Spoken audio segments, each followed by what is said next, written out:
Mike Giordano, if we would welcome him up with a Mike nice Giordano. round of applause.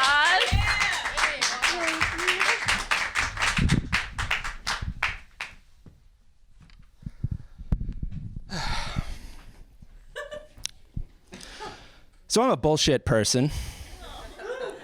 It's true. I know it's hard to believe with this whole anorexic Clark Kent look that I've got going on here.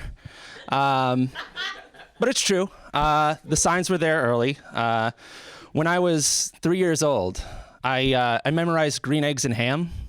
And my parents took that to mean that I was a child prodigy genius. And I just never corrected them after that. Even in kindergarten, the music teacher, she asked the whole class, she's like, does anybody here know how to play a musical instrument? And with my, unearned confidence, my hand just shot right up and I said, yes, I know how to play Puff the Magic Dragon on the piano. What I forgot to mention was this is also going to be the first time I saw a piano in person. And for some reason, she let me right up there and I waddled up and got up to the keyboard and I hit one key and I was like, oh, I'm in deep shit.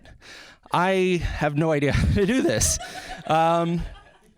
But I found my actual natural talent, which was to bullshit my way out of it. And I decided that I was just going to blame the music teacher for not tuning the piano before I got there. And I just played random keys to the beat of Puff the Magic Dragon. I was like, yeah, you got this all wrong. I'm surprised I'm not a bigger piece of shit, honestly. I've always had a high opinion of myself because I'm from New York City, technically. I say technically because I'm originally from Staten Island. And if you don't know Staten Island, it's actually the Alabama of the 5 boroughs.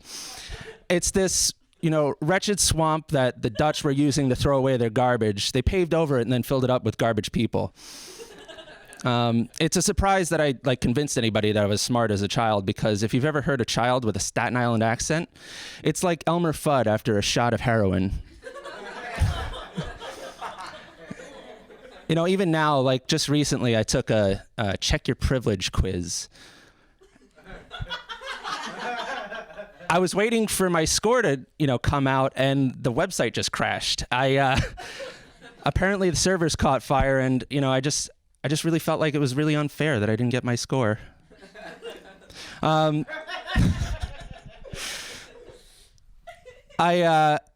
It's hard to not feel like a bullshit person around my girlfriend. We're living in Cambridge right now because she's in Harvard Law, and she's like a real actual genius and actually does work. She could be on the Supreme Court.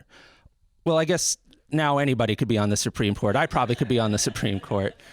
I mean, I've been to 12-step meetings. I've cried over beer. But when I heard that she got into Harvard Law, my first thought was ooh, I get to retire at 32. And I have a bullshit job. I'm a sales engineer. That means I can't close a sale and I can't engineer anything. I just answer yes to technical questions, and people trust me because I look like I work at the Genius Bar. I look like that guy at the Genius Bar where you spend the entire appointment trying to figure out if it's exciting or sad that I still work there at my age. 31. And, it's hard to not feel like a bullshit person around my girlfriend's parents. When we go over there for Sunday bagels, they are huddled around the TV watching C-SPAN and something that is apparently called Book TV. This is it's a real channel. I think it's probably filmed in this studio because there's just 2 chairs on a stage, people just looking right at each other, talking about plot devices and themes and characterization and metaphors and all that stuff that goes right over my head. When I get home, I see my parents, they had to give up Deal or No Deal because it got too heady for them. And did you hear that the guy that invented the Segway died recently? Labradoodles. People are afraid of scientists playing God. I worry about Bob and Diane playing scientist. Dog breeders are messing with forces way beyond their understanding. They get any 2 animals into a room and they play this sick game of will they fuck. followed by will it live? Or will it beg for death? You know, they'll get like a German Shepherd and a Dachshund into that room. And you gotta hope that it comes out as a Dachshund-sized German Shepherd, because otherwise it's gonna be disgusting. And you know, they got their crowning achievement, the Labradoodle, Labrador Retriever, Poodle, Labradoodle. It made sense. It worked. People loved it. And then they said, what else? You know, what other nonsense can we throw into this doggy DNA cocktail?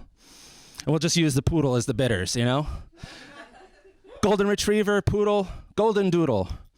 Bernese Mountain Dog, Poodle, Burn Doodle. Australian Shepherd and Poodle, Aussie Doodle. What the fuck is a doodle? Where's this D coming from? It's like the Watergate of dog breeds.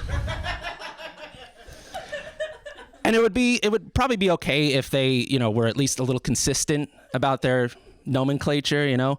Like you get a Cocker Spaniel and a Poodle together, it would almost be clever, right? A cockadoodle? No. These psychos said, we're gonna name it after two types of turd and call it a cockapoo. And you know, I'm sure that like helps us understand what they would call a Shih Tzu and a poodle if they mix them together, right? We'd all be wrong. It's a sheepoo. These people are monsters. Thank you very much. I'm Mike Giordano. You guys have been great.